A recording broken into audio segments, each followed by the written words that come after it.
yeah. This is so weird. This is so weird. Gotta be intro. How the fuck do we do this? Tom is usually our intro guy. He uses those word things, I think, and kind of zone out until, I don't know. Welcome to Roast Mortem. This is not Tom. Oh, no.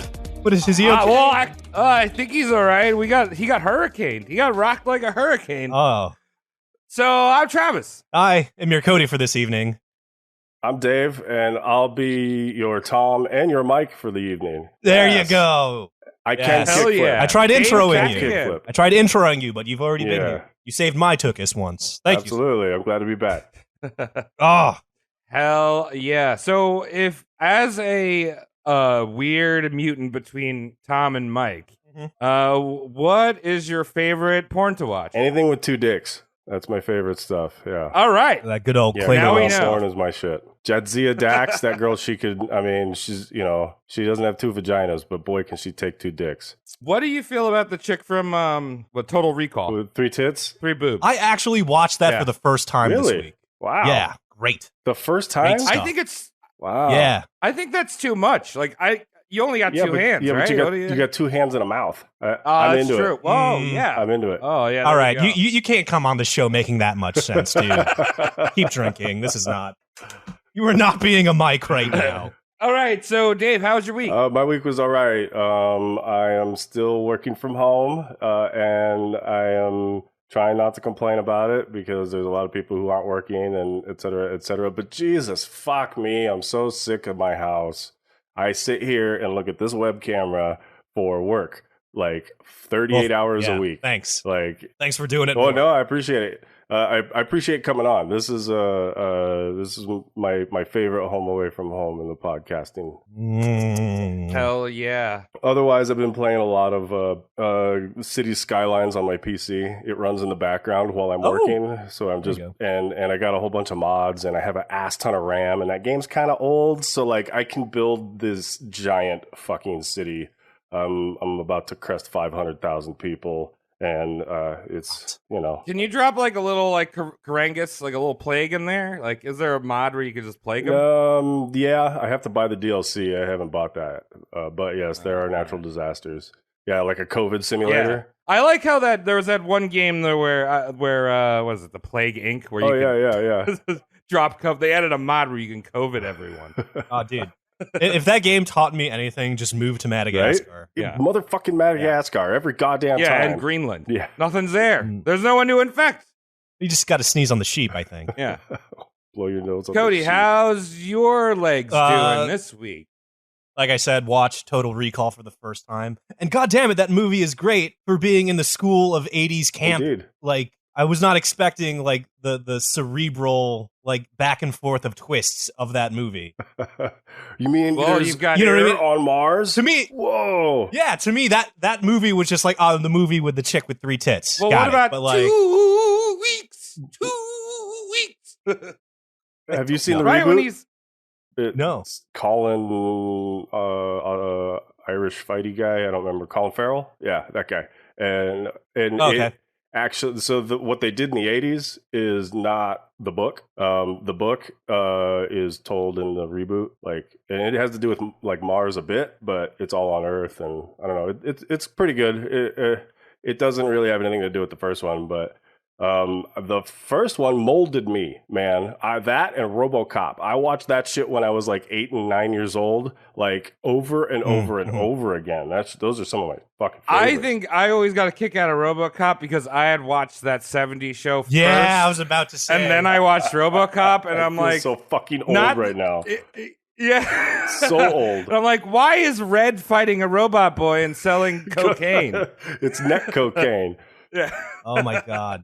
Because it's the 60s and 70s, boys, which is where Subject lives and takes place in this episode tonight. So I want all of you. What am I, chopped liver? Thank you. I was just going to say. What? I didn't get to talk about my week. What? You have weeks? Dude. You do things? Oh, what? You trying to fill in for Tom here? Trying to be an asshole? Someone's got to be an ass to you. It's not right if it flies without mention. What was my week? Hurry up. I made really spicy spaghetti. I put too much red pepper in it. Like, I dumped a lot of red pepper. How much of the spaghetti did you throw away? I ate most of it, surprisingly. And then my butthole was, I talk about butthole a lot on the show, but like, dude, red pepper flakes, when the majority of your poop is red pepper flakes, woo! It sticks. That sounds horrible. Sticks on the rim. Hey, I just don't waste food. I'm a dumpster. Dumpster for anything. Don't say that. You can follow me on my OnlyFans account. Dumpster for anything.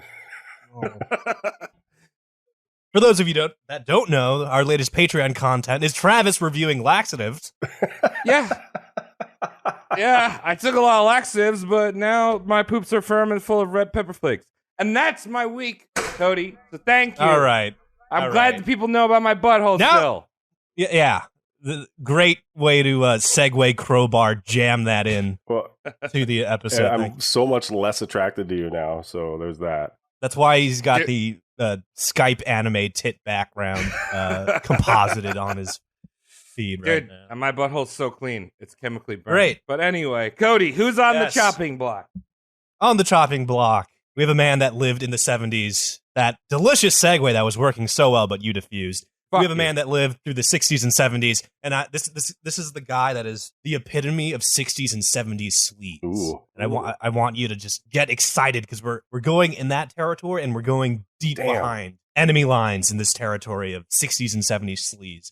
And you're gonna be like, "No, Cody, he didn't fucking do that." I'm like, "Yeah, he did, motherfucker." Wait, Cody, you're a man of 60s and 70s sleaze. You roasted the guy who did Sea Monkeys.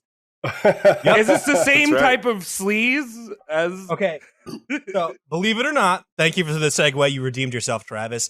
This guy and Harold von Braunhut, the Sea Monkeys guy, might have been kissing in the back of a comic book because that's where they both advertised to children. Whoa. One guy was just like, I'm going to sell children tiny invisible water monkeys. Sperm and the water. Other guys, yeah, sperm water. Good. Thank you for the contribution. And the other guy, tonight's subject, is like, I'm going to teach children how to fucking kill each other for $5. For $5, I'm going to teach kids how to kill each other. The back of fucking shitty magazines, comic books. Oh, yeah. Like Soldier of Fortune and fucking bullshit like that. Yeah. It'd be like the fucking Polaris nuclear submarine for $77.98 and just be oak tag. So tonight, we're talking about the one, the only, Count Juan Rafael Dante, a man that could finger you to death. Ooh. Ooh, that's good on the resume. It's good on the curriculum vitae. It would be good on an old English belly rocker across your gut. Yeah. Absolutely. But also, we're talking about children here, so calm down. Just a little bit. So, really quick, I want to thank the guy that showed me this guy, Twitch streamer Sem Charlie, cool guy. Hang out with him, go subscribe, go give him a view or whatever. Thank you, Sem Charlie. Sem Charlie, everyone. And also, quick notes to begin with. Karate literally translates to the art of the empty hand. So, karate means no weapons. Unarmed. If everyone like calls nunchucks a karate weapon, just you're lying. That's not what that means.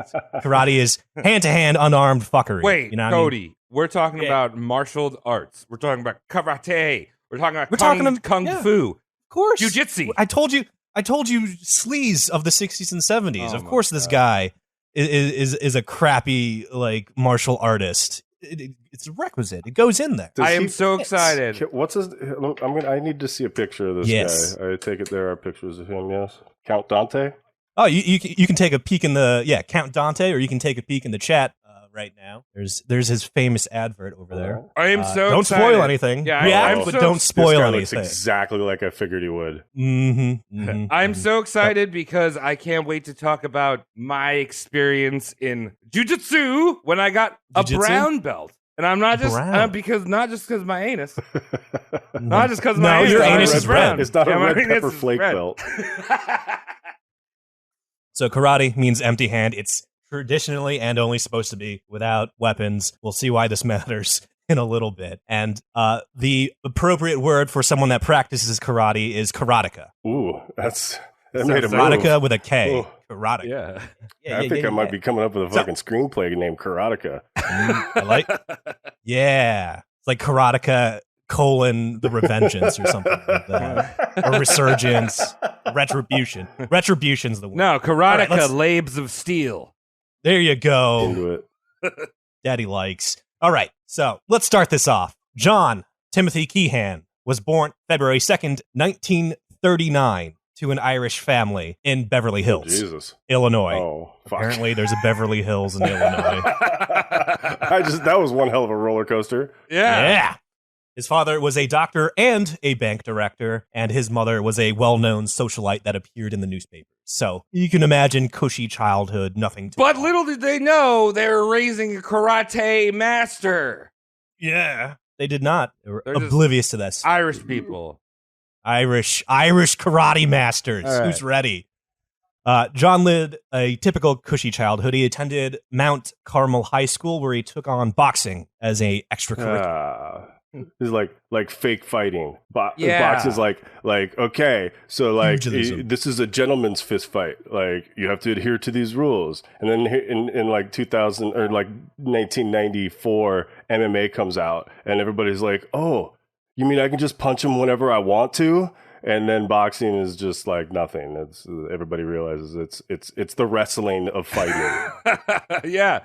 It's if you think about it, it's just two torsos fighting. Because you're not allowed to kick, you're not allowed to hit below the belt. It's just a matchup of torsos. I mean, do you want to watch two sweaty men hit each other, or do you want to watch two sweaty men grapple each other, all while the voice of Fear Factor, Joe Rogan, is announcing how they screaming and touching. Oh, he's twisting their nipples now. He's got his grundle in his face. Oh my God, now he's going to eat a fucking big bug. Oh. Oh, yeah, okay. I see it. Thank you, Travis.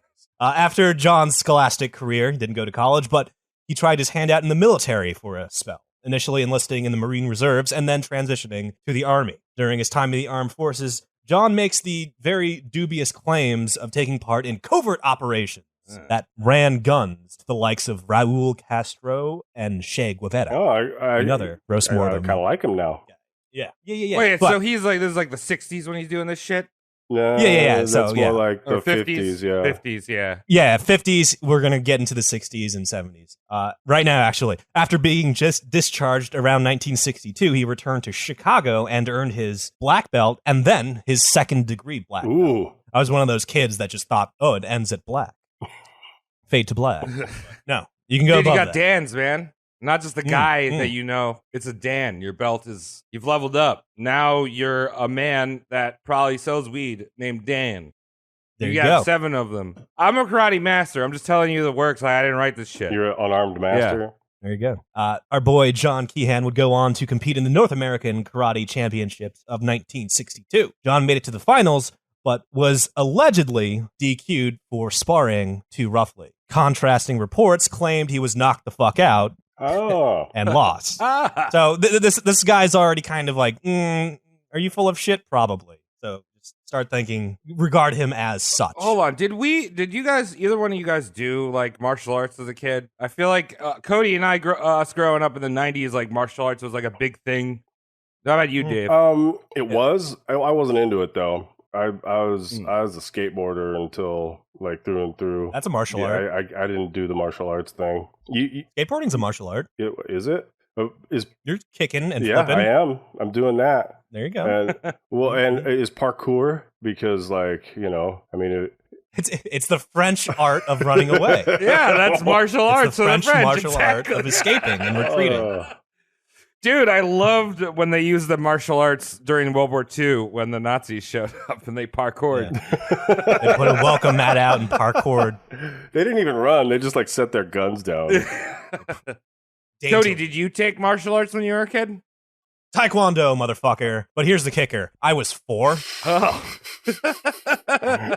I was 4 and didn't understand disciplinary action. So I just thought I had a sick old sweet cheat code where like my sensei was called Master Row. He's a badass, and he was the guy that would like run up a wall and then flip off the wall and break 2 boards like on the dismount. But like you'd be like, all right, punch with your right hand. 4-year-old idiot Cody would punch with his left hand, and then just like continue getting the hand wrong. And then he'd be like, all right, you go over there and sit out.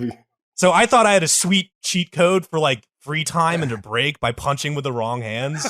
But he was in reality just putting me in the fucking corner for timeout. Yeah. And this happened for like 2 months straight until like someone that understood English well enough tattled on me to my mom. He's like, he's being an asshole. Tell him to listen to the sensei. And I was like, oh shit. Cody just doesn't know his left from right. He's doing the dyslexia. That's 2 months of fucking karate or taekwondo lessons wasted, man. Yeah, I only got to like the yellow belt, which is I think just one above white. I did fuck ton of martial art. A little chunky Travis, a little chubby boy, like kind of looking like the kid out of the Goonies.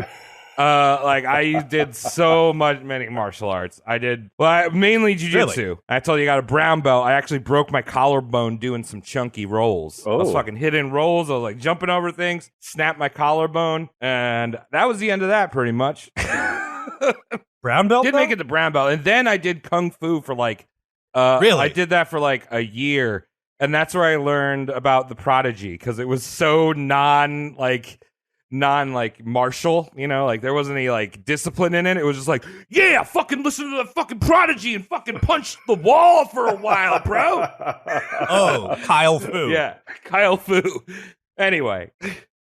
Yeah, all right. So we got a little martial arts in our 4-year-old blood. Our boy John Keehan further sharpens his sweet karate skills and expands his fighting horizons, much like our own Travis here. He dabbles in Aikido, and he also dabbles in Judo. While John is competing in tournaments, he realizes the power of press and audience and marketing and hype, believe it or not. Thanks, Beatles. Yeah. For instance, the time-honored tradition of punching through a big old stack of bricks seemed to get a lot of notice and press and PR. So he's just like, watch me break this chimney real quick. So he capitalized on this and took to smashing bricks to build hype. He was very mediocre at this, as he would frequently break 1 or 2 bones in his hand every photo shoot. Was he a big man or like 6 foot? Okay. 6 foot, about a little over 200. Okay. So he not, said not Irish. massive, ginger? but not massive, but maybe like bouncer. Gotcha.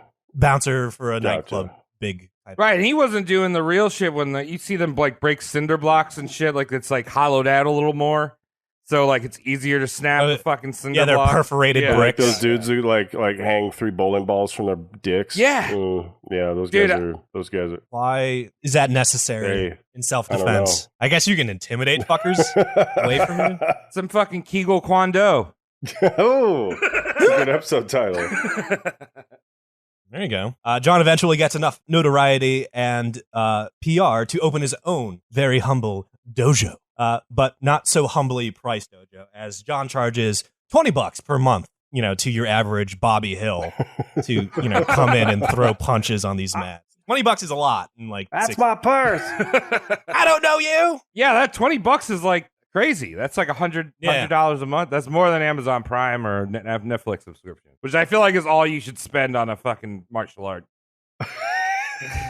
That's a good metric. I like that. Don't spend more than Amazon Prime and metric on a martial arts stream. Well, I recently, I was talking about Rogan before, but like he said that video games were useless and that you should do things like do jiu-jitsu and martial arts because like you'll be more successful. It's like, who the fuck is making a profession out of jiu-jitsu? But there's plenty of Twitch streamers. Right.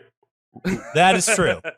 Good point. Good counterpoint. Yeah. If you got big tits, show them on other sites. Not Twitch. Don't need martial arts. We'll talk about that later. Maybe when the microphones aren't hot. But again, John notices like the flashier, like the outside signage and his leaflets are, the more enrollment, aka the more bank he gets. So he starts becoming this hype sensei, not really focused on substance, but more of the flash. He cares more about the icing on the cake than the cake. He's itself. hyping the hype instead of practicing his martial arts. Yeah. And he's catering to what people want to fucking see. So he's giving out free egg rolls at all of his shows. Like, you never even tried one of these, 60s wife. It's called egg roll. Is that racist? What the fuck? What's going on here? He's Irish. Yeah. Hey, we were indentured servants. we're going to get all culturally all over the board because this guy is just a fucking mystery of cultural identity, and we'll get there. So Johnny is like, let's give the crowd what it wants. And as you can bet, crowds want fucking blood. So Johnny starts hosting these no rules, anything goes, cement floor, no padding, no pulled punches. Fuckers walk out with fewer teeth than they walk in type tournaments. That's kind of cool. So it's literally underground fighting, like one or two steps above fight. Gotcha. You know what I mean? It's not a diner basement. It's still a dojo, but they take out the padding, no mats, bare knuckle, this, that, the other. Now, thing. is he doing this with little Timmy and little Jimmy, who's like 6 and 7? Probably not. Okay. That's probably the day shift, and they transition to the night shift. Like, and they're like, I can just see like Van Damme hanging out in this joint, and like everybody's just hanging out, like waiting to kick the shit out of each other. I love it. Yep, I envision Norton and Pitt in fucking Fight Club. So it's literal blood sport in his fucking dojo. When where's this at? The proper authority, Chicago. He is transitioned to Chicago. All right, still in Illinois, so it's not so much. In Chicago. It's not so much Norton and Pitt. It's more like Meatloaf. His name was Robert Paulson. So fast forward a few years, 1965. John and a fellow karateka named Doug got super drunk and attempted what is known as a dojo storm on a rival dojo. Now, if you don't know what this is actually a very time-honored tradition called dojo yaburi that originated, in Japan, but we're in Chicago. But this comes from Japan, and essentially, you get your boys, you go throw a little disrespect at a rival dojo. You forgot the T. Yeah. You throw a little disrespect at the rival dojo until someone comes out and challenges you for the big honor. The big honor. Wait, so he's like, Doug-san, we need to go over to fucking the other side of the bridge in Chicago, and we're gonna go get Djibouti on this fucking dojo. Djibouti sounds like something from somewhere else. We're gonna cause a little trouble. They're gonna come out. They're gonna challenge us, and we're gonna fight for honor. And that's literally all you fight for. You fight for honor, but there's sometimes you inherit the losing dojo students just because they don't want to affiliate with a losing dojo. Losers. So it's for honor, and sometimes students are on the line. It's extra $20 a month. Every student. There you go. So, however, the disrespect John Keehan planned to incite the challenge was actually strapping dynamite to the front of the dojo. Whoa. Yeah, so this is one of the gentlemen that can't tell when he's gone too far. And he's drunk, by the way. He's very drunk, just strapping dynamite with Doug to this rival dojo's, business front. He's like, this will show them. They're going to come out and want to fight me after this. I think he's mixing up the Eastern and Western martial arts, because to me it sounds like he's doing, like IRA foo. Yeah. Like nail bombs and... Again, karate means empty hand, not a hand with fucking TNT in it. Yeah, these are definitely the bad guys in karate movies. Oh yeah. So Chicago PD sees two drunk guys strapping a bunch of dynamite to a building, and they're just like, "What is going on here, boys?" They get arrested? They get arrested, but they get slapped on the wrist because this is like the 60s. Right. And they're white. Do you think they were in their keys when they did it? Oh, I am sure they got drunk and suited the fuck up. They're just wearing their karate scrubs or whatever they're called. Yeah. And he's got 2 black belts on because he's a double. He's a second degree, and a third one around his head. Yeah, in a tie. So the cops show up and they charge our boy Johnny with, get this, not domestic terrorism, but attempted arson. Huh. It's like, explosions, fire, same thing. Put him in the truck. Dude, pre 9/11. Way pre 9/11. Way pre 9/11. Well, yeah, this is what, the 60s? So this guy could, that's like before AIDS. So you could really be a sleazeball, and the only thing you had to worry about was herpes. That was the worst it got. There was no AIDS, you could herpes and jury duty. Yeah, was like the worst thing that was it. The 60s, you could be a supreme sleazeball, especially if you were a white guy, and there were very little repercussions. Like, oh man, what a time to be alive. I think I was born too late. Yeah, and there's no internet. Yeah, everyone's hyped up on amphetamines, and then it's normal. It's normal. There's no internet. If you get a fucking record in one like township, you just move 8 miles to the next one. Yeah. They don't know who you are. You can give them a fake name if you want. Well, actually, the school that Cody and I went to, the high school we went to, my dad graduated from the same high school, 1970. And there was a kid in his grade who, I mean, this is like way long, I mean, 60s, way long before Columbine. The dude dressed up in a whole bunch of Nazi clothes and shot the front of the school with assault rifles. Whoa. Or whatever it was back in the day. I don't know, the most assault you can get in 1960. But he just shot the front of the school. And like it was in the papers. Probably an MP40. Yeah, it was in the papers. He got in trouble, but like, I don't know, it was like a don't do that. You're 15, don't do that. Yeah, boys will be boys. Right. Where do you get Nazi clothes? I don't know. Where were you guys? Halloween Spirit. What's up? Spirit store. Where'd you guys go to high school? On Long Island. Long Island. Oh, in New York. Okay, so where do you get fucking Nazi clothes in the fucking 60s in New York? Your grandpa's closet. Yeah, grandpa's closet. Actually, the Nazis Hugo were Boss? pretty big in the area of the Hugo Boss. Yeah, Huggo. So he gets arrested for quote unquote attempted arson, and he gets sentenced to 2 years of probation. Oh. But he starts fostering this persona of bad boy, like sensei bad boy. You know what I mean? I'm gonna go rogue. He's got this big kick energy about him, and to you know really show people around him that he meant fucking business. He buys a lion. What? And just starts walking it around on a leash. What? In Chicago? Yeah. In Chicago, again, there weren't laws regarding this. Oh my God, there was no Carol Baskins back then. No, there's no Tiger King fuckery back then. He's just walking around with a fucking lion on a leash, just being like, "Hey, you should come to my dojo. Yeah. Check this out." Wow. Dude, I lifted this shit from India. It's tiger, it's kind of close to Asia. You should come to my dojo, you know? I got sell free hot dogs at the dojo. He kept the lion in the dojo, and one of the chief complaints of his students was the dojo smelled like cat piss for some. I don't know why. I don't know why the dojo smells like. Do you think that smells like one really big cat pissing or like 100 cats pissing? Like, do you think there's a difference? You think it's He probably charged more for it. It's just like, I've got pheromones. Like, the spirit. Yeah, I've got tiger lion pheromones in the fucking air. It'll put hair on your chest, Susan. So this guy's the Mountain Dew drinker of karate guys. Yeah, exactly. Yeah. It only fucking ramps up. Is this a single man? Is this a single man like swimming in pussy right now?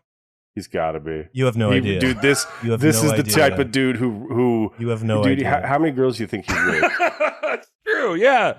He's an avalanche. He probably rapes an avalanche of women, but he does it so like the 60s feverishly and quickly that they don't know what happened. They're oblivious. They're just like, oh, did I get put into like a fucking spin cycle for the last like 7 minutes? I guess that's what happened.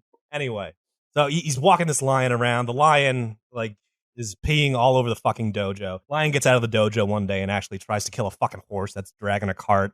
It was a whole fucking ordeal. Oh, Chicago. Wow. Yeah. I would movie tickets are like fucking, $18.99 nowadays. Like, can I get a time traveling ticket? I don't want to fuck with anything. Watch. Just let me watch. Yeah, dude. You're going to see a lot more people jerking off in the streets and like tigers eating horses and I don't know, lions, tigers. I don't know. It's going to be cool. You'd be like lions, shit tigers falling out of windows. Like I don't know, people just threw shit out of the window. Wait, okay, so Cody, you'd go watch the Tiger in Chicago. I'd maybe go watch Midway or Pearl Harbor. Travis, we all have our own. Travis priorities. wants Fuck to go you. watch fucking Pee Wee Herman jerk off in his fucking.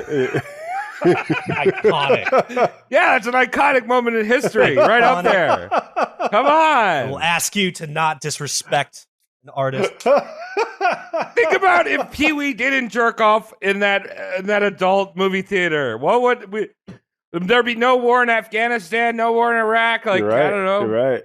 World peace. Yeah. Cold fusion happening. Anyway, the probable animal abuse doesn't stop with a lion. In 1967, John purchases a bull and starts hauling it around town in the back of his pickup truck. Does he milk its hanging prostate? signs off of the trucks. Does he milk its prostate? Did this guy invent Red Bull? No. Ooh, taurine, maybe. No. Wait, this is a real bull or like a... It's a real fucking bull. He goes and gets a fucking bull. Dude, why is this surprising to you? He was just walking around with a lion, fucker. I'm just saying, that's like, you know the dudes that get, like, they have a pickup truck and they put, like, the American flag on it? This is fucking one up those guys. I got a fucking bull in the back of my fucking pickup, dude. Yeah, he puts a fucking bull in the back. How much more American can I be? Oh, yeah, Steak. There's so many of those where Hamburger I live, dude. So many of those.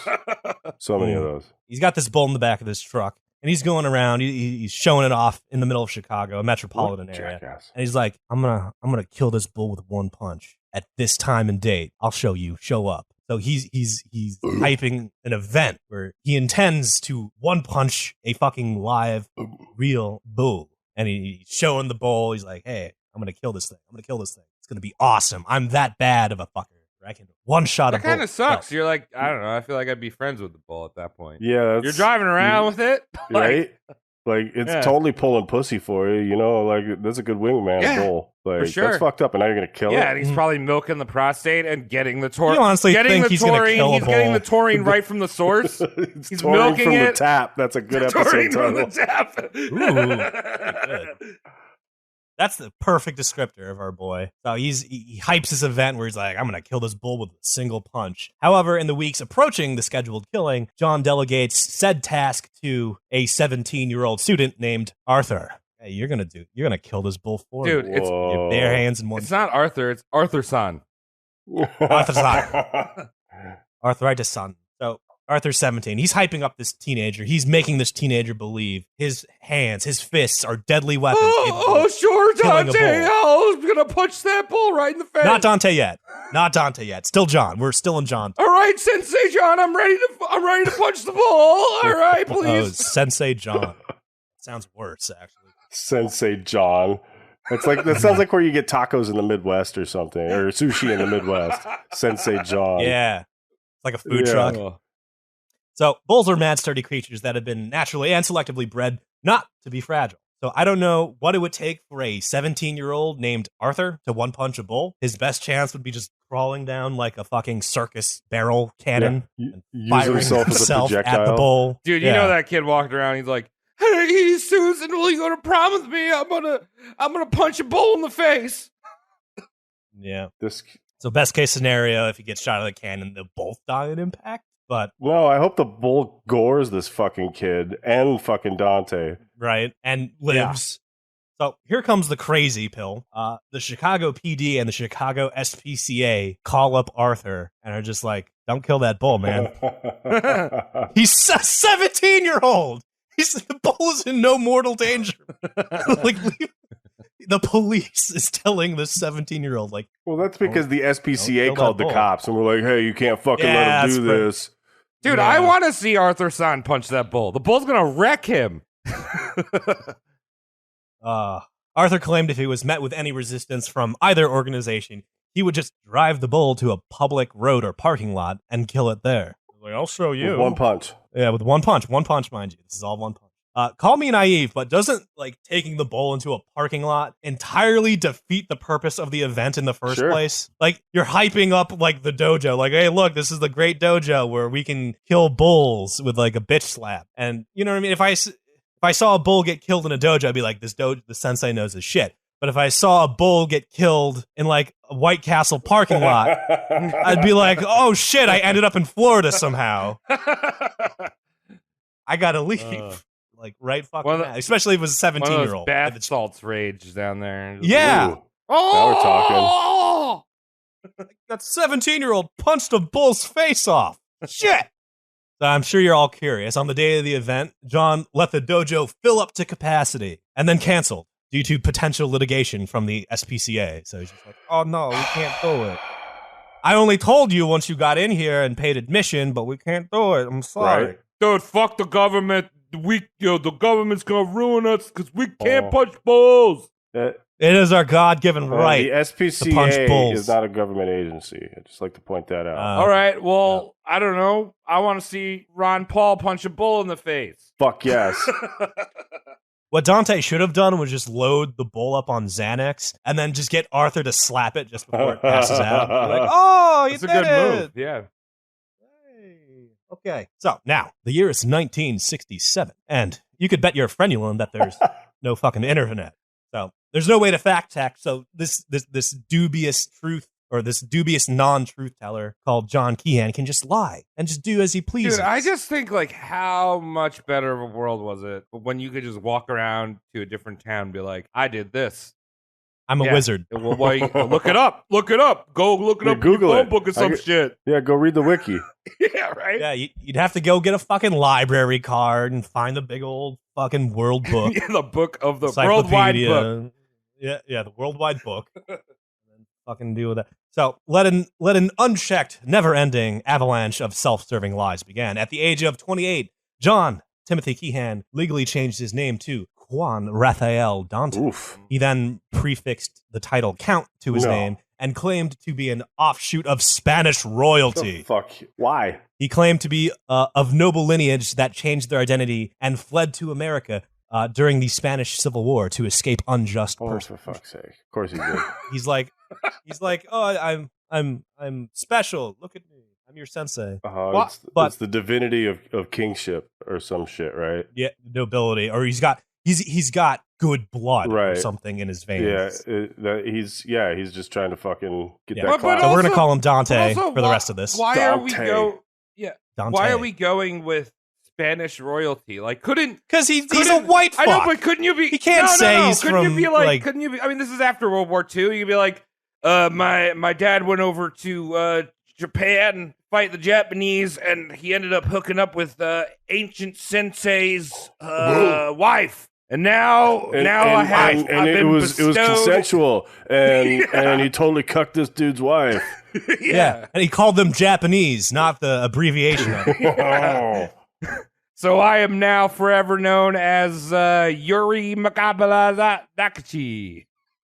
That's good. Nice sidestepping the racism. Yeah, I appreciate Yuri. He's Yuri now. He's Yuri. No, he's Dante. We're calling him Dante for the rest of this shit. Dante seemingly did not do his due diligence in picking his name, as Dante is classically an Italian name. He's an Italian Spanish. martial artist. Forget about it.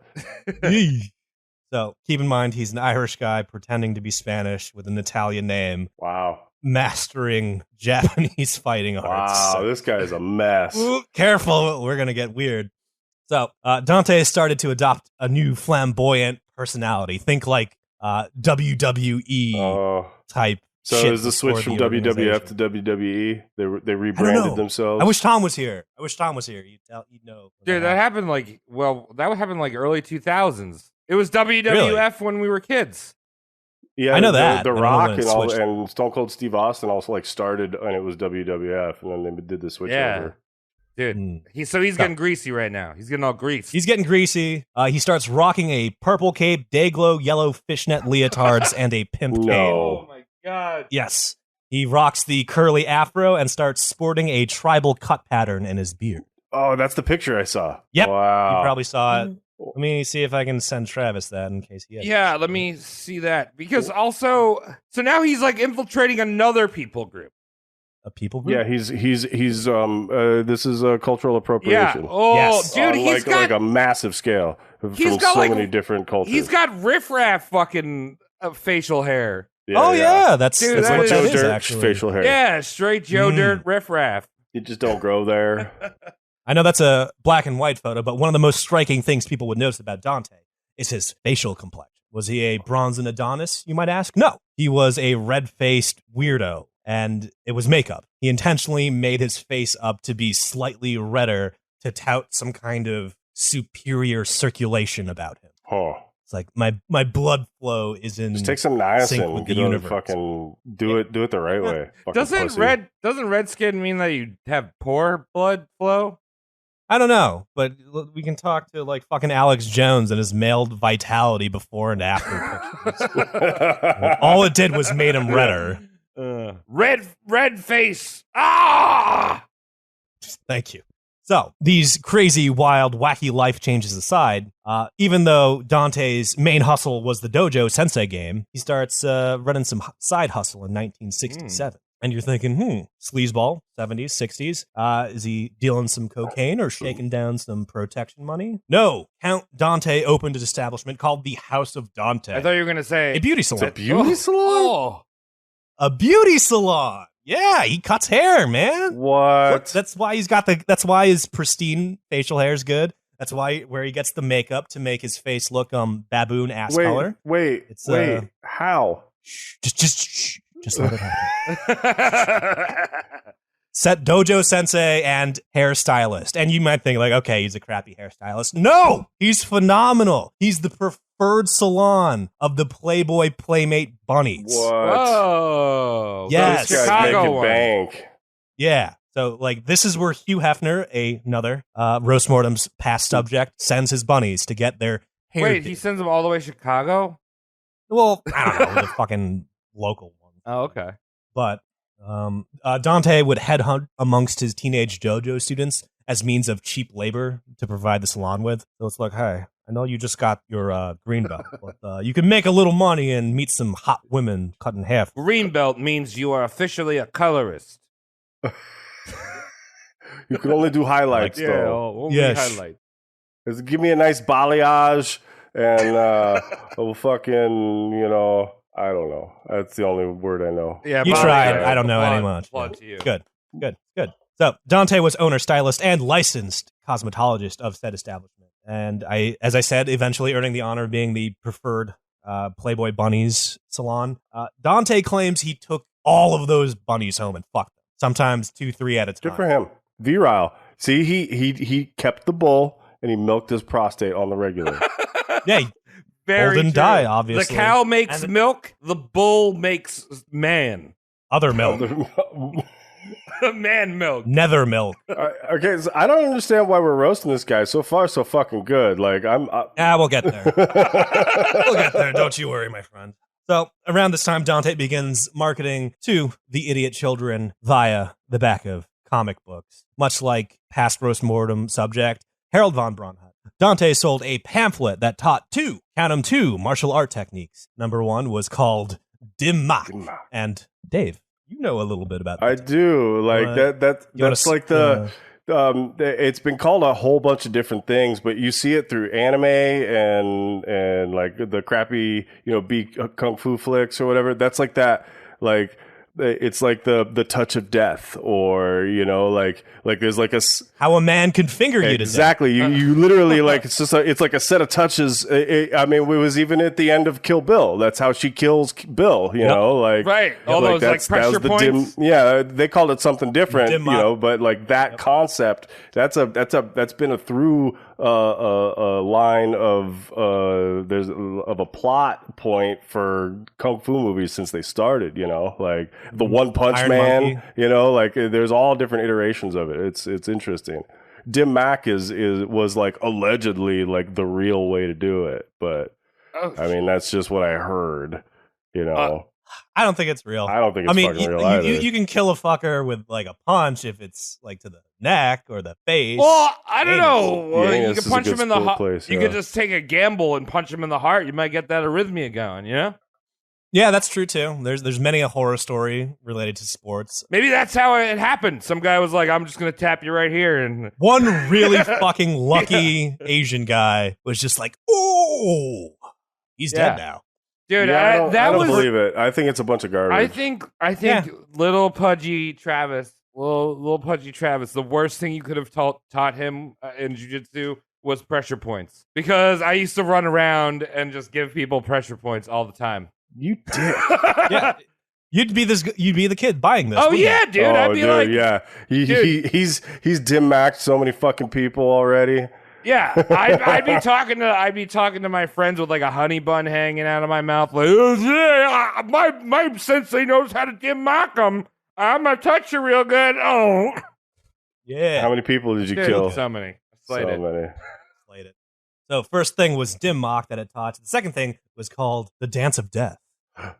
Even though that sounds exotic, it's pretty much just circle strafing your opponent and more or less lynching them to death. Lynch. Yeah, you just walk around them, and then you hit them in the kidneys, and then you hit them in the knees, and then it ends with like a coup de grace of what is essentially a curb stomp. Oh, but how do you walk around? Welcome. Oh, I'm sorry. Sorry, it's a different podcast. Oh, Jesus Christ. But yeah, this is like assuming like your adversary doesn't track you. I don't know. It's totally useless. Like, why would you ever circle strafe? So is he doing it's those? It's a video game. That's why. I feel like you guys have all seen that sensei or that master that like, you know, they have their pupils, but then they let the pupils just let them do whatever to them, right? Like they're like, oh, if I throw a punch this slow, and the guy's like, right, I'm gonna hit you here. Right. Like, how do you get behind? Like, get behind someone. Like, I don't like. Unrelated to this, but I saw some research of like this like fake like cosmic martial arts where like the sensei is attacking with his like life force. I've seen that. You know I've seen that. And yeah, and everybody's in on it. Everybody's in on it because he's like just like not even like touching these people. It's like he's doing Hadoukens, you know, or whatever, and people are fucking like fake falling down and shit. Oh, Reiki martial arts. Oh, yeah. It's like the Sunday morning, you know, televangelists with the magic jacket or you know whatever. Like Yep. And I saw the very, very, very unfortunate circumstance of a legitimate martial artist challenging one of these shaman senseis, and it somehow transpired. It went down, and this guy got his ass the whipped. Shaman sensei tries his like Kamehameha wave, and the challenger just fucking plays chin music. I think it's pronounced Kamehameha. I'm Hawaiian. There's a royal king. I know. King Kamehameha. Yeah, Kamehameha. What do you guys got? Like 12 letters, right? That's why everything repeats itself like 8 times every word. Our alphabet is only like 18 letters. 18? I thought it was 12, but you know, that's how much I care about other cultures. I could be wrong. Get 26 or get wrecked. 30 would be right? cool. We should have a letter just for dicks. Yeah. There should just be a letter we gotta for be equal. dicks. Dicks and vag. That's what the eggplant and peach. Yeah, it's exactly. Jesus Christ. So the Dance of Death is just like circling a guy and beating the shit out of him. And this sold for $5. Pamphlet, and 67? You would also get a 67 $5, and that's like, mind you, you would also get a free of additional charge Black Dragon Fighting Society membership card. A card? Sick. Was it even laminated? Yeah. Probably not. No. Travis, if you would be so kind to read a little bit of the copy of the ad. I'm popping it. Well, which part you want me to read, Cody? You see where it says under Deadliest Man Alive? Count Dante is the undefeated supreme grand master of fighting martial arts. Dante won the world overall fighting arts championship, master and expert division after defeating the world's top master: judo, boxing, wrestling, kung fu, karate, aikido, etc. Wow. On July 1st, 1967, the World Federation of Fighting Arts crowned Count, in parentheses, the world's deadliest fighting arts champion master, Dante. Wow. Yeah. You know how many kids got hopped up on that fucking paragraph, dude? Oh, you know yeah. How many, dude, they're frothing over this. They were all fucking... There's the card. Oh. There's the card, if you can see it on the advert, Black Dragon Fighting Society membership card. Oh, so many kids were carrying that in their little chain wallets. Oh, yeah. I don't think they had chain wallets back then, did they? This is where back before the chain was invented, I think. This is the origin of the chain wallet. This is actually and then he went on to form Fox Team Racing. I won't embarrass myself. Wait, but, you have a Fox Team Racing wallet? Don't read into it. Fuck off. Anyway, so these ads would be right next to Sea Monkey ads, aka Harold von Braunhut's ads. White supremacist, by the way. I don't know if you listened to that episode, Dave. Yeah. Great. No, that was the first episode I ever listened to you guys. I'm honored. Very honored. The fighting techniques outlined in this pamphlet. Yes, pamphlet.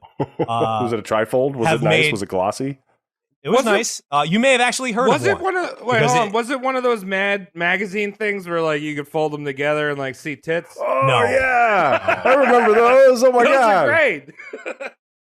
I've never heard of those. You've never seen in these? Mad Magazine, they'd have it's like a mural on a page, right? And it shows you on the other side. You have to fold it from here to here, and then it turns it into a whole different fucking picture.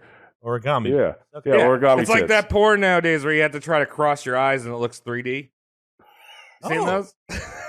Magic eyes. VR porn? Yeah, no, it's poor man's VR. I can't afford that shit. What? Oculus. It's expensive. Anyway, you may have heard of one of Dante's techniques, actually, because it circulates the internet for being absurd as shit. And it's called Monkey Steals the Peach. Oh! That's Count Dante. Oh, whoa. All right, mind blown. That silly diagram is Count Dante's doing. Monkey steals the peach. That's just crazy. That's wacky. Do you know what we're talking about, So for someone that doesn't have a podcast about like the worst things on the internet and knows all internet humor, let me know. You ready? I'm gonna teach you a monkey how to steal a peach. All right, Travis? You gotta wait for your opponent to do a high swipe action, right? Yeah. So high swipe, you duck under it, right? And you backhand to scrotum. Steal the peach. You backhand to scrotum, and you reverse the action and just claw the scrotum off. Whoa! Right in the net. Monkey steals the peach. That's Monkey steals the peach. So it's a backhand into a claw into a just de-scroting. And he just taught this to kids? He taught this to kids for $5 fucking. Dude, it's not surprising because my dojo, the dojo I went to, he was like, if you're ever in a street fight, just fucking get them nuts, put them in your mouth, bite as hard as you can. Gnaw through them. I've never seen a monkey steal any fruit by opening it with a backhand, but yes, Monkey Steals the Peach is a Count Dante. Wow. Yeah, and there's like a picture, like a silly little diagram. Yeah, there's a little diagram of like a guy that's in like a little ninja. That's the old days of the internet. That was one of like that was early memeing, and that's funny. I didn't know that's where that came from. I've seen that image since 2008 or whatever. On fucking whatever image dumps I used to go to. Shit. 4chan, 8chan, fucking everything these days. Fuck, I hate the internet. Fuck you guys. That's a Dante thing. I'm looking at it right now. Yeah, that's a pretty mean gi, and he's fighting a fucking... Did you pay $5? Did you pay your $5? Ninja! Oh, wow, what is this? This is a vagina. No, it's like WinRAR. Hold on. It's like WinRAR or Reaper. You don't really have to pay. Yeah. Dude, Napster, brah. So... Your boy Dante sold enough of these pamphlets to establish 3 more dojos, earning somewhere north of $1 million. $5 at a time. $5 at a pop. That's allowance money. This man is building a fighting empire. Is this guy more? Is his company worth more than Tiger Showman's? I don't know. Because did you guys have Tiger Showman's out there? What the fuck is a Tiger Showman? It might have been just an East Coast thing, but Tiger Showman's Karate. It was literally everywhere. It was like a chain karate joint? It was a chain karate joint. No, we didn't have those out here. I don't think we have any chain karate joints out here. We had a couple of chain MMA joints, but then those went away. Like, chain? We have chain gyms, I think. LA Fitness or fucking whatever. But no, I don't think we have any chain. We had a Hoist Gracie, and there were a bunch of those. I remember that. No. Oh, my God. All right, so I've never actually looked up who Tiger Showman is. This is mainly just for you, Cody, because you know about Tiger Showman. Oh, okay. But it's very New York. You can tell that this guy is a showman. Whoa! That is Tiger Showman. His pecs are like abs. Yeah. His pecs are like part of his abs. Dude, those aren't penis lines. That's like penis, like Riviera. The south of France? Yeah. Okay. It's a vacation destination. You know what I mean? The good-looking sensei. Anyway, that's Tiger Show. Local joke, I love apparently. It. Yeah. Well, so's White Castle. You said White Castle. I didn't even know what you were talking about. Dude, they have one in Vegas. That's apparently my closest White Castle. I've seen the fucking ethnic movie about the stoners. Okay, I get it. All right. Now, Dante makes bank selling killing techniques to children in the back of comic books for $5 at a pop. But this is where his critics start coming down on him. He gets called a charlatan, a liar. Reporters are obviously curious and they go see what he's about. And Dante welcomes them into the dojo and gives a very general interview. And if the reporter wants anything more, they've got to step in the ring. And fight him with Dante. They have to fight him and fight him. They gotta survive at least. They gotta fight me for the story. Yeah, Dante's like, that's all you get. You want more, dude? That's how the White House conferences should be. You want to know more? You want to know more? Fucking Rose Garden brawl. I'll jump right into the fucking ring with Donald Trump any day of the week. All you gotta do is like get him winded a little bit and then like keel over. Yeah. I feel like he's not used to being hit with an elbow. No, I guarantee not. No. I guarantee you that guy's not used to much. Yeah, he's like, did you hit me with an elbow? Isn't that something pores do? You come away with like a big orange streak on your forearm and elbow. I'd wear that like a fucking badge. I think I heard about this in Queens one time. It's dropping bows, isn't it? The droppeth of boweth. So reporters, he challenges all these reporters into the ring. This guy shows up to Muhammad Ali's house and is just like, fight me! And does he? I don't know. No. He's a prize fighter. Muhammad Ali is just like, why would I risk myself getting hurt with you when I have a match, on Friday? Like, I never understood why, like, people, like, prize fighters, even though they're, like, 6 foot, 200 pounds of muscle, rock a security entourage. It's because of shit like charlatans like this. Well, that's like that Colin McGregor-Floyd match that happened a while ago. But they fought on boxing terms, and Colin McGregor got the shit kicked out of him. Because it's boxing. And you're holding yourself back via regulation and rules. Battle of torsos. Dante claims the best fighters he's ever taught or sparred with are pro-am football players. That pro-am? Okay, maybe professional/amateur football players. So, okay, maybe that's true, but you're undermining your function as a sensei when you're saying, oh, big guys hurt good. Because you can't teach a fucker to be 6 foot tall or 235 pounds. Yeah, you got to teach the 135-pound, 5'3" guy how to beat a 6 foot tall. Right. Yeah, so being a sensei is teaching is a teaching of learnedness, discipline, and courage. Dante's just like, oh, all you got to do is be 6 foot, 235. Yeah, son. Be a good these fighter. are called moon boots. It's like, you're not a sensei if you're doing He's that. from Chicago, not Boston. What the fuck, man? Son, these are called moon boots. You just got to put these on. You got to jump, and you'll hit the guy in the face. You're too small. You're a little scrawny boy. Could you imagine if Chuck Norris tornado kicked in moon boots? That would shoes? Be sick. I'd pay for that. Even now, even today, he's like what, 74? All saggy and freckly, Christian as shit. Anyway, in 1969, Black Belt magazine officially blacklists Dante as a whack job charlatan. So also this is while like Bruce Lee's popular, right? I mean, Bruce Lee came up in like the 60s, and Bruce Lee showed up to his 2 count Dante's blood sport matches. The ones without fucking. Did he fight in them? No. There was no fighting, which is kind of why I didn't want to mention it, because it's kind of like a fall flat note. But Bruce Lee was actually one of the people that was like, "What's this about? I hear there's no hold bars fighting going on in this." Bruce Lee was legit. He probably showed up. He's like, they got a fucking bull in one corner. There's a fucking lion. It smells like fucking cat piss in here. I gotta get the fuck out of here. What the fuck is going on? And he's like, nah. And Dante had no respect. Dante had no respect for Bruce Lee, just dismissing him as a Hollywood stuntman. Like, I can't learn anything from you. You're Jeet Kune Do's legit. That's some fucking Cowboy Bebop shit. Cowboy Bebop. To retaliate to the martial arts world calling him a charlatan, Dante wrote a scathing article entitled "Karate is for Sissies." So use weapons. Here he claimed many traditional martial arts were ineffective in real, quote-unquote, street fights. He criticized the accentuated ceremony of karate, kung fu, and judo. So this guy's throwing a tantrum on how the martial arts are too artsy. He pioneered his own fighting discipline, his own martial art that would be practical in a street fight. All you fucking gatekeepers are fucking, keeping the martial arts from all the fucking regular people. Mm-hmm. I'm going to fucking take it back. I'm going to fucking give it to the everyman. He called this fighting technique not karate, but Dante. It's literally his name with a hyphen in the middle of it. Go fuck yourself. Like, this is the art of So, Dante. a little history fact here. This is not the only time that a white boy of course, has made their own like brand of martial art. It's probably happening right now. No, one of the first ones was, and maybe we can look into this guy. Maybe I'll take a look into him, but I forgot his name. But he made a thing called Bart Jitsu. This was back.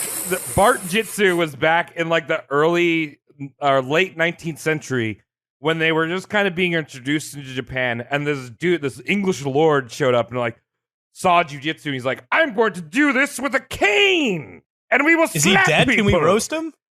Yeah. Oh yeah, he's definitely dead. We're probably gonna roast whoever made Bart Jitsu. But yeah, get fucking up in there.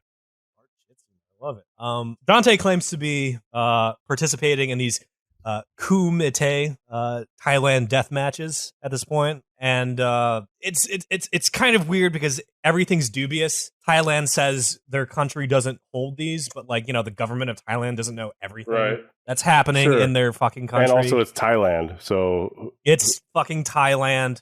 Some of the seedy underbelly fuckers say, "Oh yeah, we do have these blood sport death matches," but they also say if a white guy ever attempted to join one, we'd just kill them outright. He's an appetizer, and he's like flipping shrimp into jobbers. His hat, right? Yeah.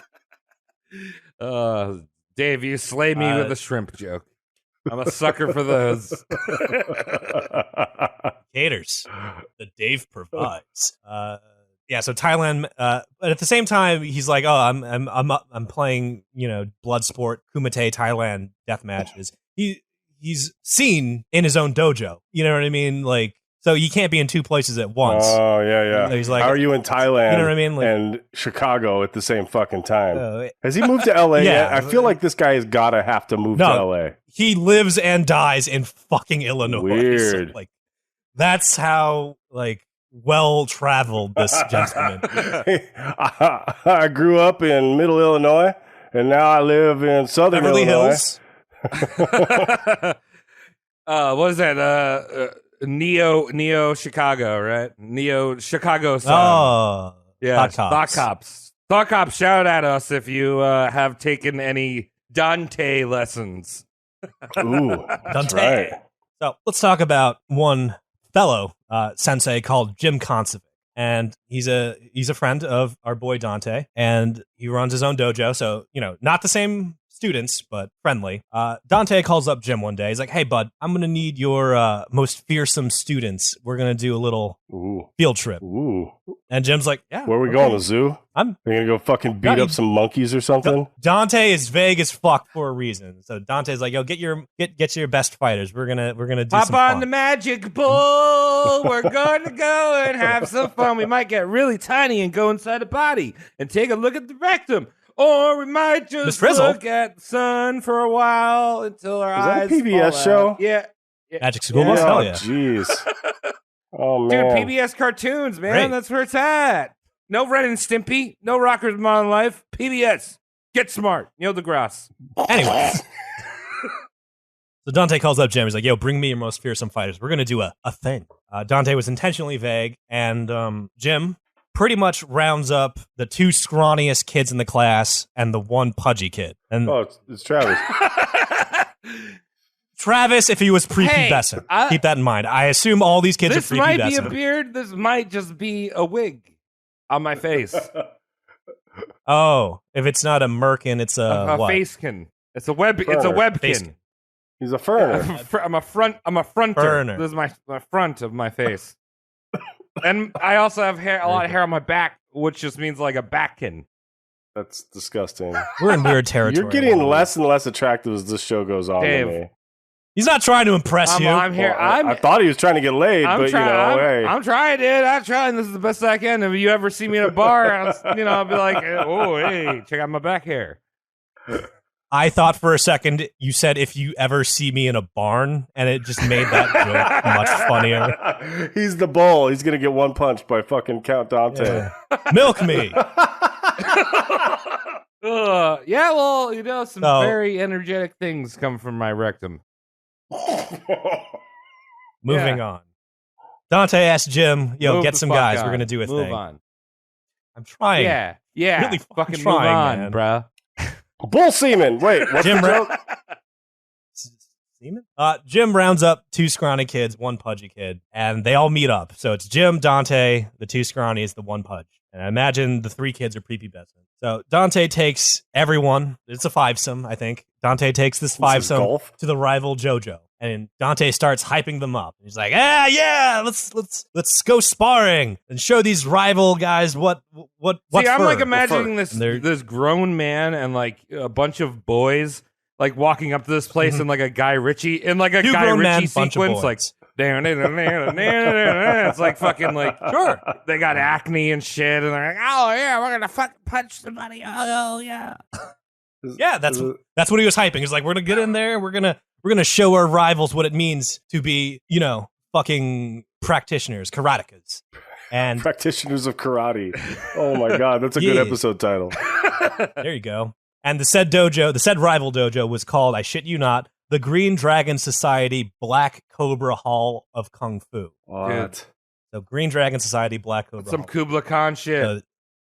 Yeah, they all show up there, and Dante's like, "Are we ready to get him? Let's go!" And Dante fucking kicks the hall of the dojo open and starts flashing a fake Chicago PD badge and screams, "You're all under arrest!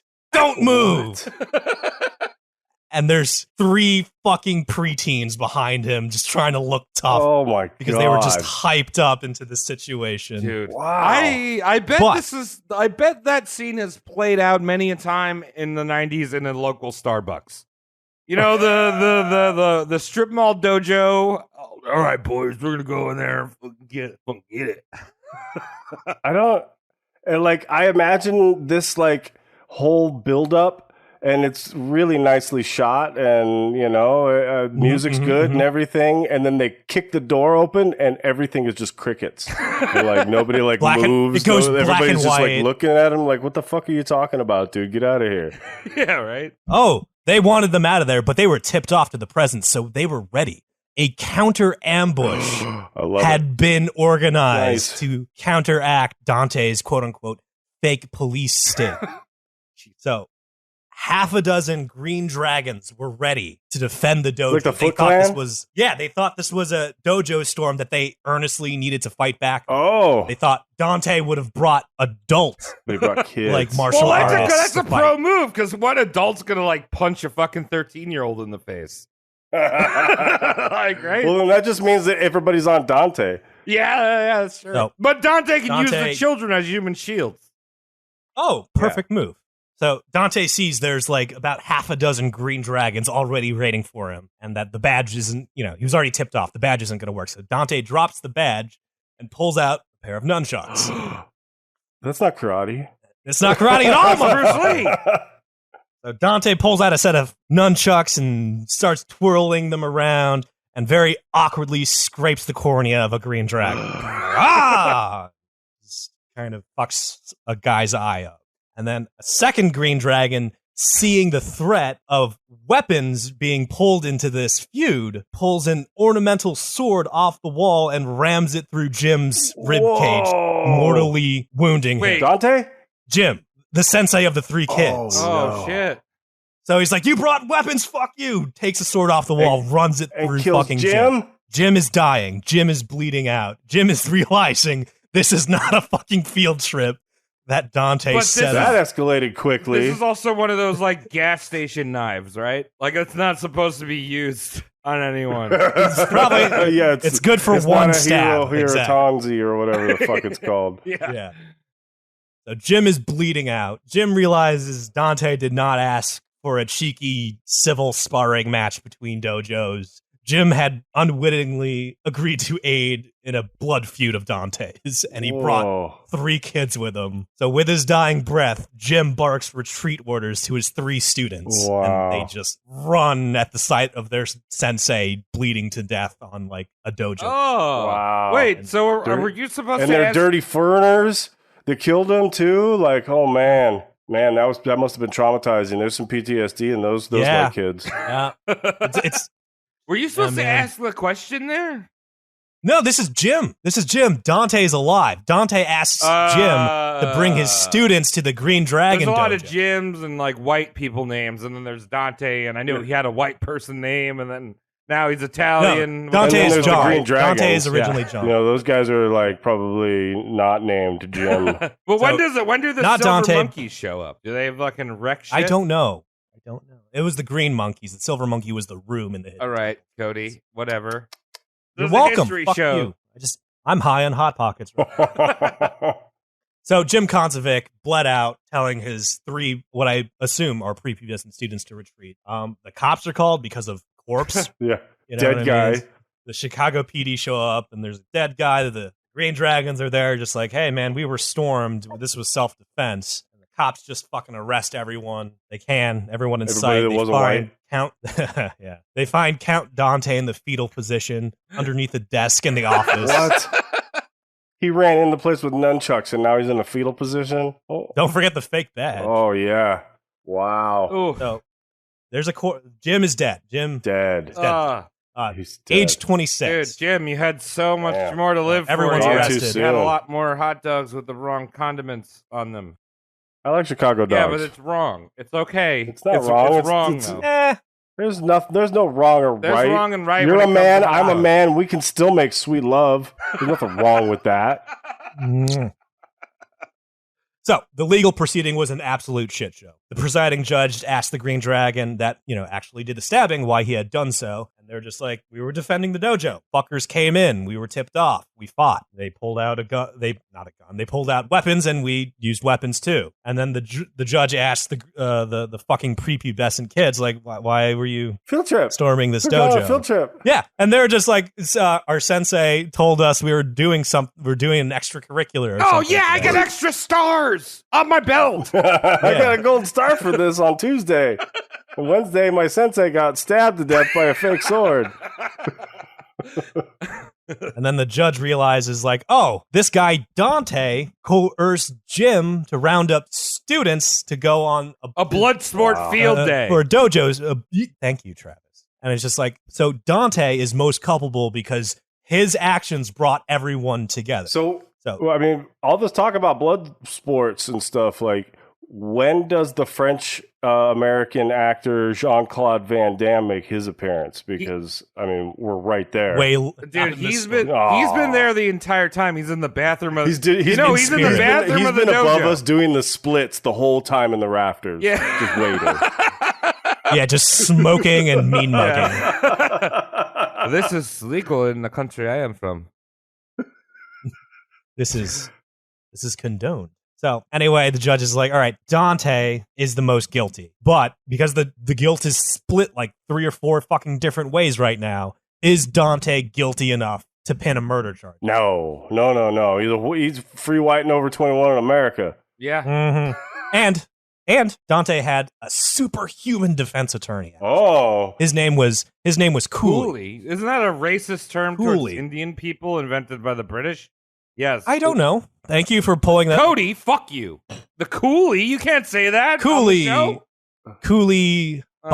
God. Is that like B-O-B space C-O-O-L-E-Y. Cooley. Cooley argued the killing can't be pinned on Dante, as Dante had originally only wanted hand-to-hand combat, and the nunchucks were used in self-defense once he realized a counter-ambush was set up. Wait a minute. You can't counter my ambush. Nunchucks in self-defense. You can't triple stamp a double stamp. Yeah. The judge saw the nunchucks as non-lethal because they weren't edged. So he's just like, he didn't show up to kill anyone. See, he got away with it. He definitely got away with it. He should have brought your other guy, your other charlatan in the comic books. What was his weapon that he made? The sea monkeys. Oh, Harold von Braunhut's Kyuga the M5. Kyuga M5, which sounds like the fuck is a telescopic Kyuga M5? whip. That sounds is it just an M5? It's a telescopic whip. Oh. Imagine a limp nightstick that telescopes. Oh, whoa. I feel like I'd really hurt myself with that. Oh, yeah. That definitely Dude, one of the first toys I ever got as a kid, because I loved Indiana Jones, was a real bullwhip. And I hit myself in the face. That's not a toy. It's not, yeah. Dude, I think we got it from like the Disney store. Like, this is back then when they were just like, I don't know, give kids a fucking bullwhip. Like, who cares? Back then when I was in college, fuck off. So at this point, the judge's brain short-circuited. The judge declared everyone was slightly at fault, but not enough to put murder on anyone. The judge barked, "You're all lunatics. You're each as guilty as one another," and no murder sentence was put on it. Wow. So somebody got murdered, but nobody got charged with murder. Nope. Weird. Dead body, no murder. America. No, the judge was pretty much, this is so sad. This is, Napoleon Dynamite hasn't existed yet, but this is what it would be if it did exist. Yeah. So Dante was, hell yeah, we got off, and high-fived the hands of his fellow dead sensei students. Whoa. I like to imagine he handed out coupons for, half off enrollment at his dojo. Yeah, I mean, you ain't got a sensei no more, so, come on over down my spot, and I'll teach you how to... Maybe 20% off. Yeah, I'll teach you how to kill somebody with, one touch. I'll finger you to death. Mm-hmm. So, tremendous PR fallout for Count Dante. It gets out that he's fucking using kids to settle blood feuds and shit like that. Dude, kids are best used as human shields.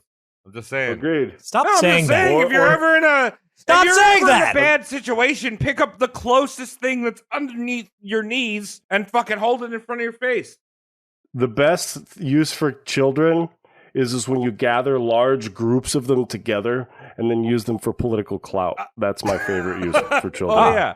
Pedestry. That's like what U2 does every time they try to make money. That's what Twitch is doing. So with mounting criticism, Dante swears he's retiring from being the aggressor of dojo beefs. So he's like, I'll fight you, but you got to come at me in the ring, or I'm going to fight you in self-defense. I'm not going to go out and fucking cause a fracas for anyone anymore. Unfortunately, this was not the case. A few months later, Dante beat up two guys who had besmirched the honor of the fake Spanish coat of arms emblazoned on Dante's side door of his Cadillac. Oh, for fuck's sake. This fucking guy is for real. Yeah. So Dante, brown Cadillac, had a paint job of the Spanish coat of arms. And what I assume must be two Latino guys that know what the Spanish coat of arms should look like start making fun of this Irish guy's Irish guy with an Italian name, Spanish coat of honor on his American car that he bought by teaching Japanese martial arts. Yep. And this was in a liquor store parking lot. Of course. In Chicago, somewhere in beautiful Chicago. That's where everything goes down in Chicago. It's either in front of a liquor store or Chili's, or an Arby's. But also, what was on his coat of arms? It was just the most. Well, it was probably the most Spanish thing you could think of. So it's like a paella, and then Barcelona FC, and then that's it. There you go. Is there a reference to the Spanish flu of 1918, or is that racist? Too soon, bro. China virus. I'm sorry. What? Weird. So, Cooley comes back to the rescue and saves Dante from going to jail. Can't say that word. Over beating. What do you want me to call him? Mr. Cool? Yeah, Mr. MC Cool Ice? Is he is he just one of those people who are gone? They just go by one name. He doesn't have a last name. Well, let's call him Bob. Bob Cooley. Roberto Cooley. Roberto Cool. Okay. Roberto Cool. So thanks to Roberto saves Dante from a stint in prison after beating up these two guys in a. So he's a good lawyer, expensive lawyer. He's a great lawyer, but he's like, dude, you can't be doing this anymore. I'm sick of this. Thanks for the business, but you got to keep our asses out of trouble right now. Start trying to fly straight. And a few months later, Dante incited a bar fight after being called a fruit in a Chicago bar. Somebody called him a fruit, and Dante threw a punch, and a brawl erupted. And I don't know why Dante is taking offense to the name Fruit, because he's in a purple cape sometimes with a fucking Dayglow yellow fishnet leotard. He sells things in the back of comic books. That guy called me a fruit! And I mean, but what kind of fruit? Because I like fruit. I don't know. Some fruits are manly. Like Look at but bananas are definitely manly. It's impossible to eat one being manly, but it's a very phallic fruit. Well, so. I don't know. Dave, you're saying it's impossible to eat one manly. I'm just saying, what's so not manly about eating a banana? Don't call me out on that shit. Come on, man. I can be homophobic if I want to be. Right? I'm just saying, I think the Dorian. I'm so straight. I eat my hot dogs from the middle. I eat my Chicago dogs from the middle. You just take a bite out of the fucking banana right in the center with the skin on, and I don't even peel it. Yeah, just the manly way. Dude, to I'm do all it. about durian fruit because it smells terrible, and I just go right in my whole face. Just oh, this smells like shit. So Mr. Bob saves Dante's ass yet again, and presumably in his own house, Mr. Bob, the lawyer, snaps at Dante. He's like, "What the fuck, man? You can't be doing this shit. Like, I know I'm on retainer, but you can't be doing and then this." He did the touch of death. A very light touch of death was applied to Mr. Bob's jaw. What? Mr. Bob claimed his chin burned for hours afterwards, almost corroborating the dim mock story.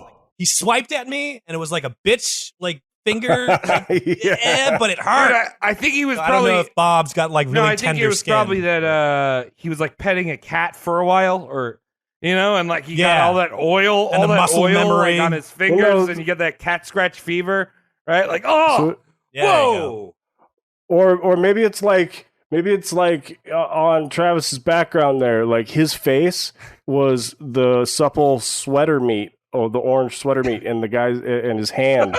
You see what his hand is doing to it. It's destroying the heavenly shape. Yeah. there. So I have. Yes, Travis has anime titty. Well, it's not Cody.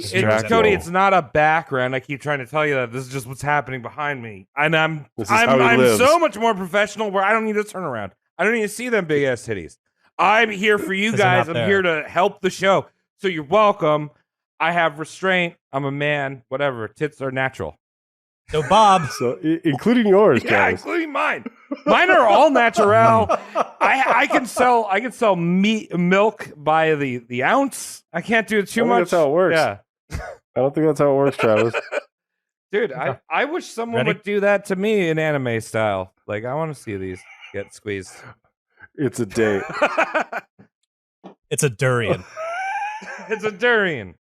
All right. So allegedly, maybe lawyer Bob gets a little non-lethal dim mac done on his chin. He's like, "What the fuck was that, Dante?" Dante's like, "I'm sorry.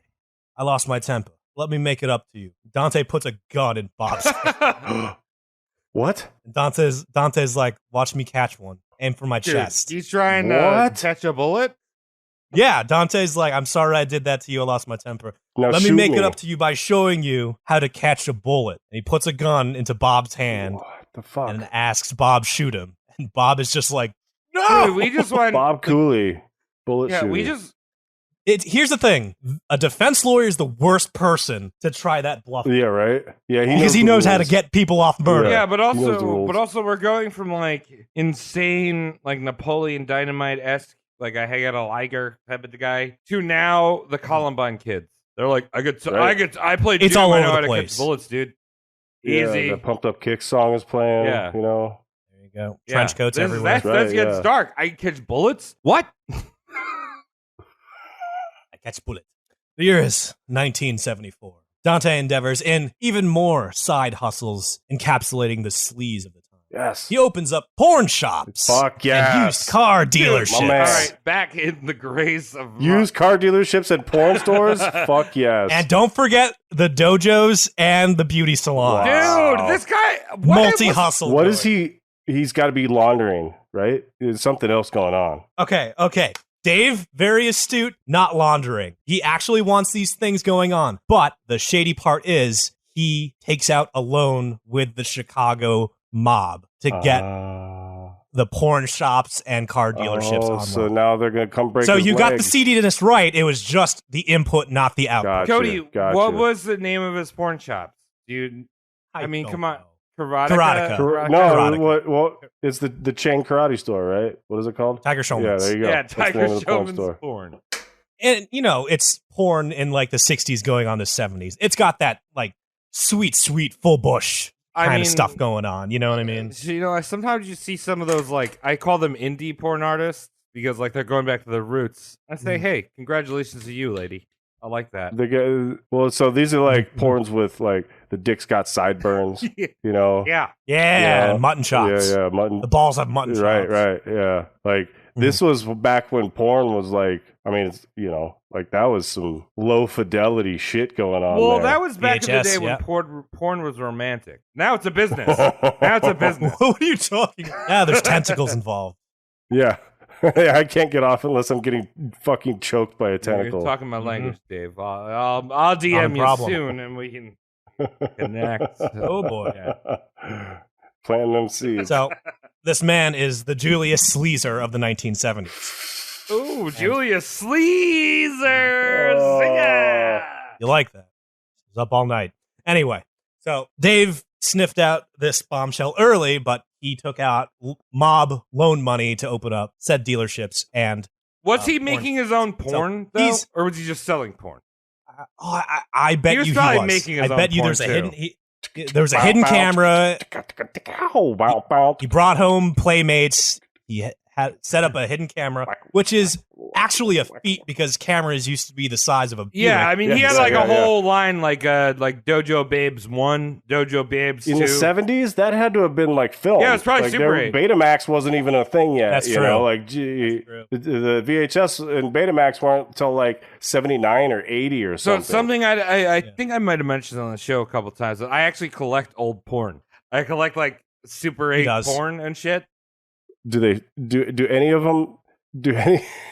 Have you encountered any of them that were like gross? A few of them, like physically, not watching. No, yeah, a few gross. Of them. The cases were questionable. Oh, you gotta see them. So maybe some DNA. I mean, DNA that's been long dead for a long time. There's, maybe if you pull out like the archaeological information and like you could start a Jurassic Park. Yeah, for sure. But no, a lot of the porn back then, which is fucking weird to think about, though. If you're buying porn in 1960, you maybe have like 2 or 3 porns that you have on like Super 8 film. There's no sound, and you have to watch it over a projection. So like your neighbors are definitely knowing you're watching fucking porn. They can hear the motor going on the projector. Like, oh, Travis is at it again. And it only lasts for about 15 minutes. You know, I mean, that gets the job done, but it takes 45 minutes to set it all up. Yeah, right? So, takes out mob money to do this sleaze. So, he's essentially a low-ranking mobster in the Chicago outfit. Sure. Good for him. So, sensei, cosmetologist, lemon dealer, porn seller. Lemon dealer. Mobster. Holy shit, this guy is all over Bull killer. The 60s and 70s sleaze. Yeah. Bull killer. Yeah, he milked that bull to death. and Red Bull was born. So Dante is feathering some mobster penis right now. Feathering some mobster scrotum, if you fluffer. Catch my feather them fluffing. Now, I want to talk to you quickly about a incident that may or may not be related with our boy Dante. The date, the 1st of October, 1974, at 1 a.m. The place, the Perlator Armored Car Headquarters Vault. Oh, sounds legit. Very legit. Time-delayed firebombs detonated and set the vault on fire. So, emergency responders were able to extinguish the blaze and defuse the undetonated charges. Whoa. So there's a bunch of these things on. Few of them go off. Fucking firefighters go in, fucking stomp out the fire, and then defuse the other 3 or 4 time fire bombs. I don't know if there's a word for it, because like Molotovs are a fucking thrown. But dude, it's a nail bomb. It's IRA, dude. He's Irish. No, it's firebomb. Okay. So, no cash was lost to the fire, but $4.3 million were unaccounted for. Unaccounted for? It just wasn't there. No money was burned, but the safe is shy. $4.3 fucking million. Oh, that's clever. So, putting 2 and 2 together, authorities and the Perlator Company had seemingly been heisted for $4.3 million, and the perpetrators tried torching the joint to cover up their tracks. But did it work? No, because they were able to find out $4.3 million. They should have hired George Clooney instead of this Tiger Boy. Right? Ocean's 14. 69. 69, nice. Yeah. This, by the way, is the largest heist in history to date. Really? What year? $4.3 million. 74. Damn. 1974 for $4.3 million. Man. So the Chicago PD does some quick sleuthing, and arrests are made within the Chicago organized crime syndicate. And in order to start prosecution, the DA attempted in wrangling some low-level mobsters to flip. He was like, hey, we know you. You have a rap sheet. Do you know who did this? Are you gonna? I'm just guessing. Are you gonna say like the guy find the guy, but he goes up to like the bench and he's like, "Hey, bench," and he just like hits them with the fucking dim sum or whatever it is, and they fucking die. Dim mak. Then he flips the shrimp into his hat. Yeah. There you go. So they're trying to flip low-key mobsters on whoever heisted the Perlator company. And also, the Chicago PD is on the lookout for any information regarding the mastermind of the heist. Because they pretty much have good ideas who fucking, was the wheelman, who fucking, was the enforcer, dirty work. But they're like, mastermind, not too sure. Dubious. Don't know who that guy is. So they're trying to put it all together, and they cast a dragnet for the quote-unquote little fish of the Chicago crime scene. And you bet your ass, Count Dante was one such little fish. Oh. And he was subpoenaed to, submit to questioning and the lovely, lovely lie detector tests that were admissible in court in 1974. Those things are fake. So Dante showed up for questioning in his purple cape, but not his Dayglow leotard. He's like, what you want? So he shows up and he's like, I'm not saying nothing because I literally don't know nothing. Netflix would be all over this guy if he existed today. Right? I need fucking Will Ferrell to be this guy. Yeah, why isn't there Dante. a movie about is there a movie about him or no? Cody. Yeah, it's called Pineapple Express. There you go. Cody, get on this script, dude. Make $1 million. Give me some. Yeah, you and me. Give me some too. Yeah. Dim sum. Dante was all like, I don't know nothing, I can't tell you anything. Give me the lie detector. So Dante gets hooked up to the lie detector, and Dante pretty much is like, I don't know for every question. And he passes the lie detector, and the techs are like, there's no deception here. And Count Dante's testimony is unusable because he literally doesn't say anything spicy, and the lie detector says he's not lying. So Dante was thanked for his cooperation and sent home. Now, he just cooperated with the law, so he's a little, how do I say this? He got a little leniency from the boys in blue. Okay. So at this point, Dante walks away and starts spiraling out of control. He's invincible right now. With the cocaine and the hookers and everything? Yeah, the cocaine hookers. Maybe cocaine. Nothing says cocaine, but definitely painkillers mixing with booze. Oh, that's never good. Oh, yeah. No. I mean, unless it's good, because then it's a blast. He stops participating, but keeps throwing those Fight Club type tournaments with the cement floors. He's just getting fatter. And he's getting fatter, and he's getting skinny fat because he's doing pills and eating nothing but donuts. His head's fat. Yeah. His head's fat, but his waist is skinny. So he sinks into the depths. Not like me. I'm a healthy boy. I'm a healthy man. I don't do drugs. This is all beef. You're healthy. It's different. My grandma says I have big bones. I don't know if you've heard that before. Yeah, I don't know. It's kind of a family thing. I don't know. You might not have heard that. Is that like an Irish thing? It's a Travis thing. It's a me. You just wouldn't understand. You wouldn't understand. Don't worry. I'm not doing any drugs. I'm big boned. Grandma. So he sinks into this chasm of depravity, booze, painkillers, fight clubs for his entertainment that is actually kind of wearing thin on him. He's noted looking very bored at these quote-unquote blood sport matches. So, surprise, surprise, ask me how he died. We're going there right now? We're going there? We're already there. Booze and painkillers are a slippery slope. I already know how he died. He fell asleep while he was on Vicodin, and then the tiger ate him. He aspirated on his own vomit. Travis was actually right. Age 36, 1975. In the middle of the night, a bloody ulcer had erupted in Dante's gut, killing him in his sleep. Whoa. And now, a few posthumous shenanigans. After Dante's death, a punk rock band cropped up named Count Dante and the Black Dragon Fighting Society. That's legit. They dressed like him, had a set list, and they broke up their set list with motivational speaking. So, they'd play a song, and they'd be like, you can do anything. You can shatter any bricks. Any pile of bricks, regardless. You can kill a bull with one punch. You can strap dynamite to a rival's dojo. But there's 70s punk, so it's yeah, exactly. They immediately got a cease and desist because the Black Dragon Fighting Society was like, you can't do that. Travis, you want to start a band? I would love to start a band. I'm really good at playing just cymbals.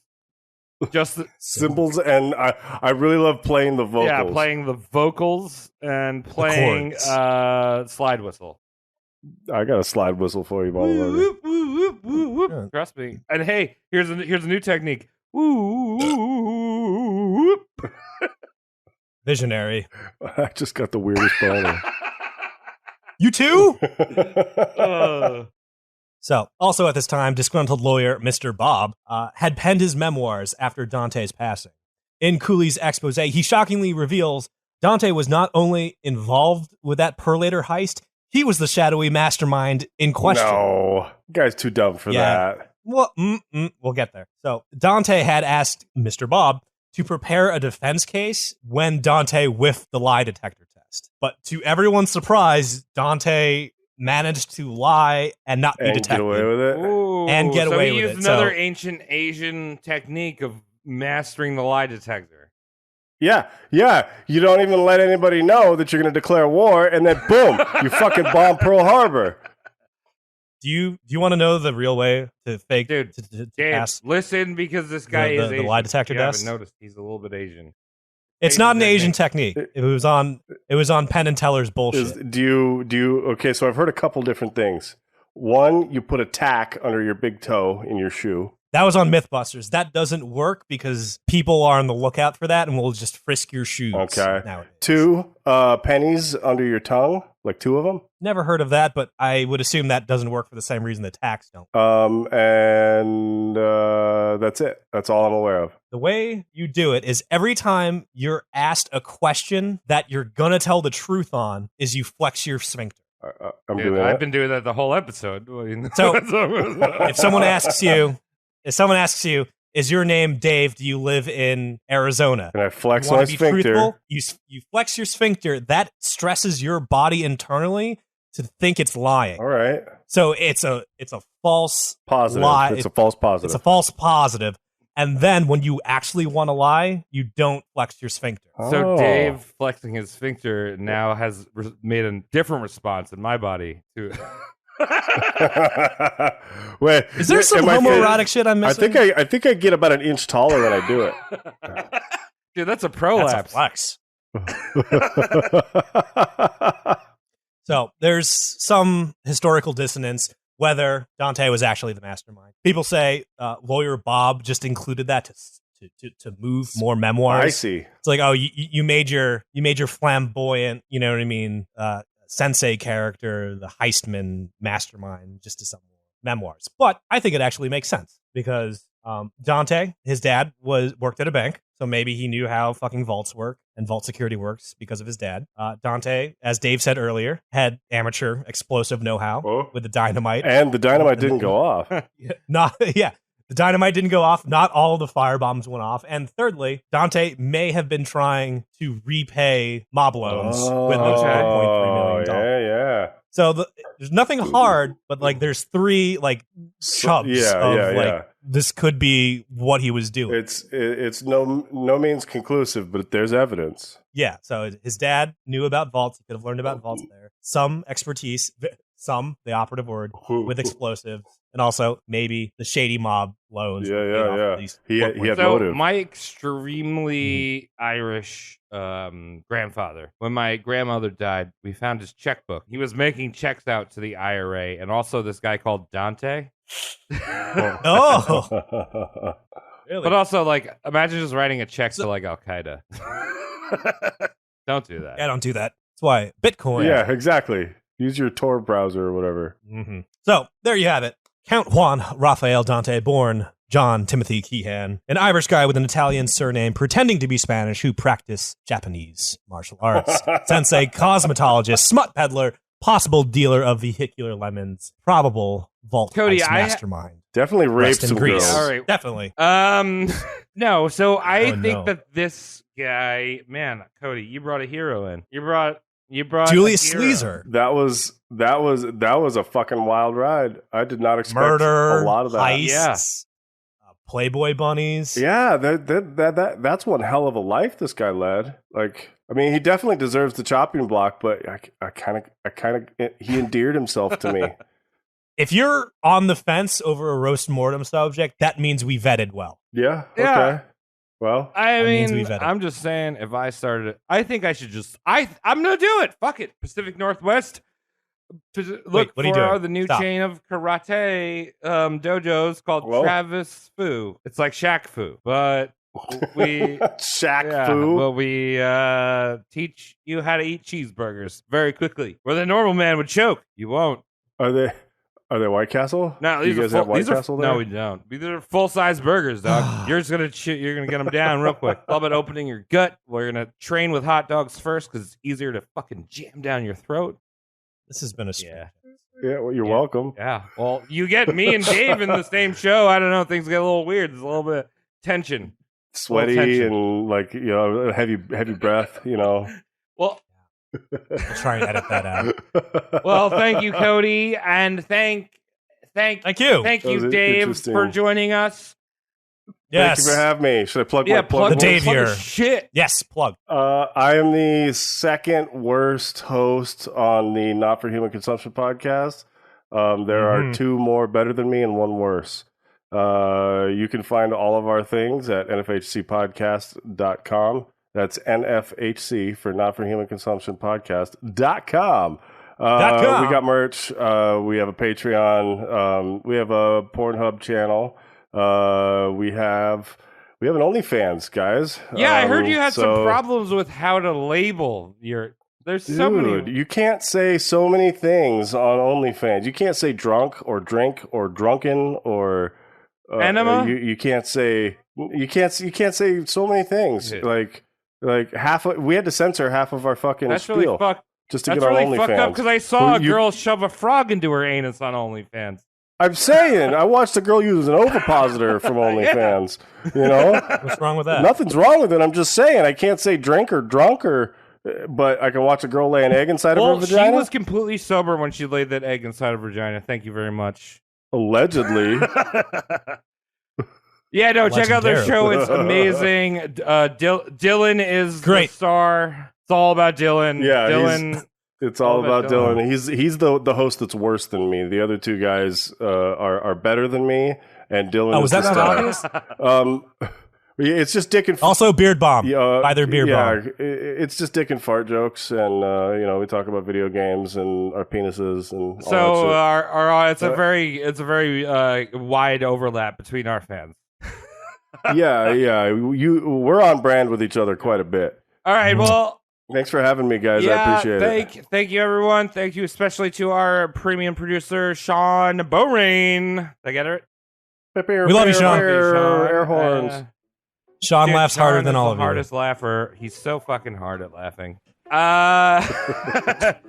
And yeah, Cody, thanks for bringing us in. And Danky Shane. I did it. Shane.